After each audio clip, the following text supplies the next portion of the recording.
Le journal de l'économie sur TV5 Monde. Bonjour à tous et merci d'être avec nous.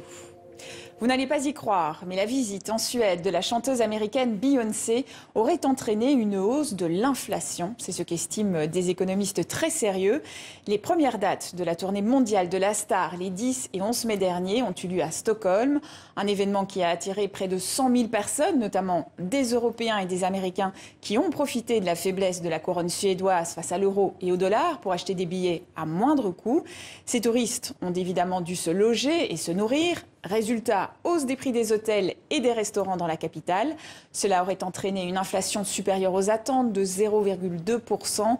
À titre d'information, elle s'élève à 8,2% sur un an au mois de mai. Et mauvaise nouvelle pour les Suédois, le concert de l'artiste Bruce Springsteen ce mois-ci à Göteborg pourrait avoir un effet similaire. C'est une affaire d'espionnage industriel qui fait beaucoup de bruit en Corée du Sud. Cette personne, dont un ancien dirigeant de Samsung, aurait tenté de reproduire en Chine une usine de semi-conducteurs du géant coréen à moins de 2 km du site original. Ils ont été mis en examen, accusés d'avoir dérobé des données confidentielles, des plans et des détails des processus de production, des secrets considérés par Séoul comme des technologies nationales essentielles.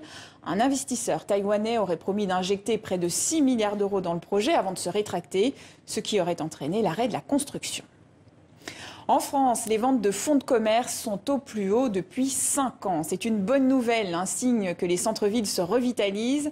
Le nombre de transactions, déjà à la baisse depuis plusieurs années, avait chuté autour de 25 000 par an avec la crise sanitaire. En 2022, il est remonté à 31 700. L'augmentation a été particulièrement forte dans la restauration traditionnelle, suivie par la restauration rapide et les débits de boissons, des lieux de convivialité donc. L'exception, ce sont notamment les boucheries. Le nombre de ventes a baissé car on mange moins de viande. C'est pareil pour les garages dans les centres urbains avec les politiques anti-voitures. C'est une offre qui pourrait bien faire de l'ombre à la SNCF lors des vacances estivales. La compagnie ferroviaire espagnole Renfe s'apprête à attaquer le marché français avec des tarifs très compétitifs pour ces deux trajets franco-espagnols.